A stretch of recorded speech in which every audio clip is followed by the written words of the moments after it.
భగ భగ భగమండే నిప్పుల వర్షమొచ్చినా జనగణమన అంటూనే దూకేవాడే సైనికుడు. ఫెళ ఫెళ ఫెళ ఫెళమంటూ మంచు తుఫాను వచ్చినా వెనకడుగే లేదంటూ దాటేవాడే సైనికుడు. దడ దడ దడ దడమంటూ తూటాలే దూసుకొచ్చినా తన గుండెను అడ్డు పెట్టి ఆపేవాడే సైనికుడు. మరణాయుధాలు ఎన్నెదురైనా ప్రాణాన్ని ఎదురు పంపేవాడు ఒకడే ఒకడు, వాడే సైనికుడు. నీకెవ్వరు నువ్వెళ్ళే రహదారికి జోహారు. సరిలేరు నీకెవ్వరు ఎనలేని త్యాగానికి నువ్వే మారుతేరు.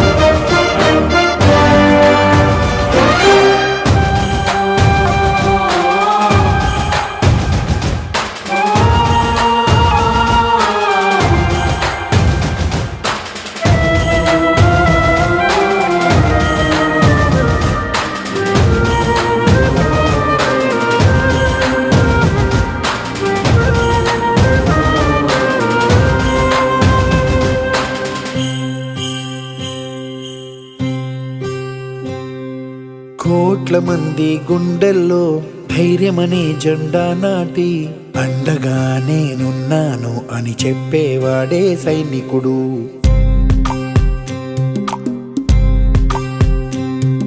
ఈ దేశమే నా ఇల్లంటూ అందరూ నా వాళ్ళంటూ కులం మతం భేదాలను భస్మం చేసేవాడే సైనికుడు. చెడు జరగని పగ పెరగని బెదరని గని సైనికుడు. అను పెరుగని రక్షణ బని చెదరని ముని సైనికుడు. మరణాయుధాలు ఎన్నెదురైనా ప్రాణాన్ని ఎదురు పంపేవాడు ఒకటే ఒకడు, వాడే సైనికుడు. నీకెవ్వరు నువ్వెళ్ళే రహదారికి జోహారు. సరిలేరు నీకెవ్వరు ఎనలేని త్యాగానికి నువ్వే మారుతేరు.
భగ భగ భగమండే నిప్పుల వర్షమొచ్చినా జనగణమన అంటూనే దూకేవాడే సైనికుడు.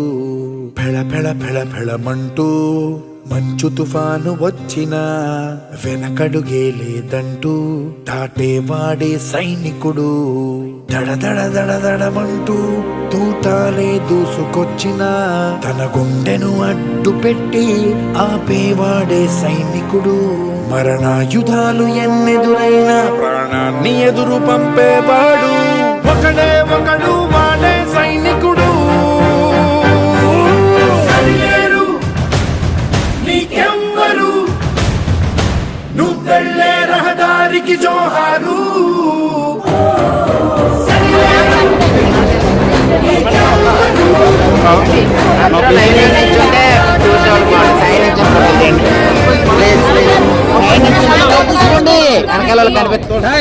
ఎవరైతే 2019 ఫిబ్రవరి 14వ తారీఖున మాతృభూమి కోసం వాళ్ళ యొక్క ప్రాణ త్యాగం చేశారో, అదేవిధంగా మే 22, 2025 పెహల్గాంలో విశాఖపట్నం వాసి చంద్రమౌళి గారు కూడా ప్రాణత్యాగం చేశారు.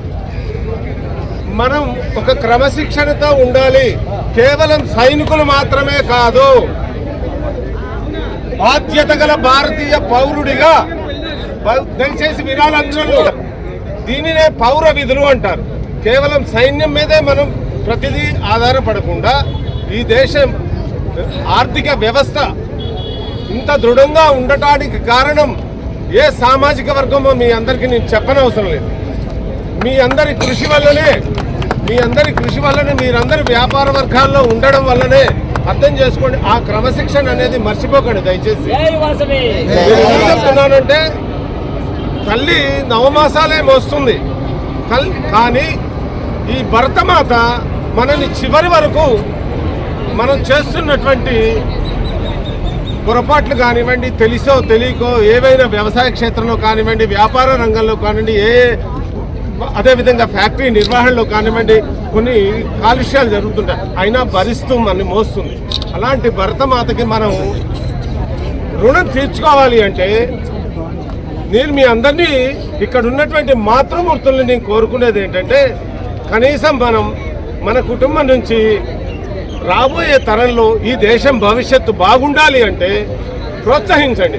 కేవలం సైనికుడిగానే కాదు, ఆర్మీలో కూడా రకరకాల ట్రేడ్స్ ఉంటాయి. తుపాకీ పట్టుకోని అవసరం లేదు. మీరందరూ కూడా ఈ విధంగా ఆలోచించండి. మన భవిష్యత్తు భారతదేశం కేవలం ఎక్కడో ఢిల్లీలో ఉన్న పెద్దలే కాదు, మనం కూడా మన వంతు సహాయ సహకారాలు. మాతృభూమి అనేది మీరు అర్థం చేసుకోండి. ఈ రుణాన్ని మనం ఏ విధంగా తీర్చుకోవాలి? ఈ రుణం తీర్చుకోవాలంటే మనం ఏం చేయాలి? ఇక్కడ ఉండి కూడా మన నివాస ప్రాంతం నుంచి కూడా మనం ఏం చేస్తే ఈ దేశం ఆర్థికంగా బలంగా, అంతర్గతంగా ఎంతమంది శత్రువులు ఉన్నారో వీళ్ళందరినీ మనం గుర్తిస్తూ, మీకు సోషల్ మీడియాలో ప్రతిరోజు నిత్యం అప్డేట్ అవుతూనే ఉన్నాయి. కొన్ని పదాలు ఇక్కడ మీరు వాడకూడదు. మీరందరూ జాగ్రత్తగా ఇవన్నీ గమనిస్తూ ఇంకా ఈ విషయాలని, ఈ దేశం బాగా బలంగా ప్రపంచంలో పరమ వైభవ స్థితి ఈ దేశాన్ని గుర్తించాలి. మీరు చూస్తున్నారు రోజు రోజుకి మన యొక్క విలువలు పెరుగుతూ ఉన్నాయి. ఈ దేశాన్ని అందరూ గుర్తిస్తున్నారు, గౌరవిస్తున్నారు. ఆ దిశగా మనం ఆలోచించి ముందుకు వెళ్ళాలి. మీ నుంచి నేను అదే ఆశిస్తున్నాను. భారత్ మాతాకి జై! భారత్ మాతాకి జై! భారత్ మాతాకి జై!